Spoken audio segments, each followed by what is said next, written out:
Hello গাছের মানুষজন, কেমন আছেন সবাই? আশা করি ভালো আছেন। আমিও ভালো আছি।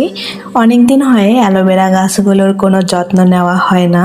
আর আমার অ্যালোভেরা গাছটা এত পরিমাণ চারা দেয় যা বলার মতো না। মানে আমি এত চারা কোথায় রাখবো সেটাই ভেবে পাচ্ছি না।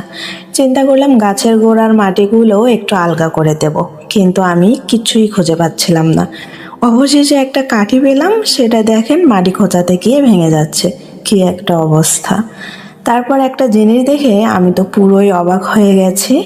এখানে একটা অ্যালোভেরা গাছ দিয়েছিলাম। আসলে এই বালতিটাতে আমি কিছুদিন আগে পদ্ম বীজ লাগিয়েছিলাম, কিন্তু ফুল তো আসেইনি, শুধু পাতা দিয়ে ভরে গিয়েছিল।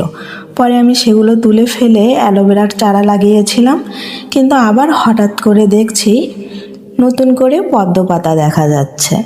এখন আমি তো ভেবেই পাচ্ছি না অ্যালোভেরার চারাটা রাখবো নাকি অ্যালোভেরার চারা তুলে ফেলে দিয়ে পদ্মের চারাগুলোকে ভালোভাবে বেড়ে উঠতে দেব।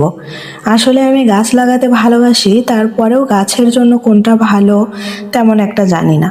আপনারা যদি জানেন আমাকে প্লিজ বলবেন, অ্যালোভেরা এবং পদ্মের গাছকে একসাথে রাখা ঠিক হবে কিনা।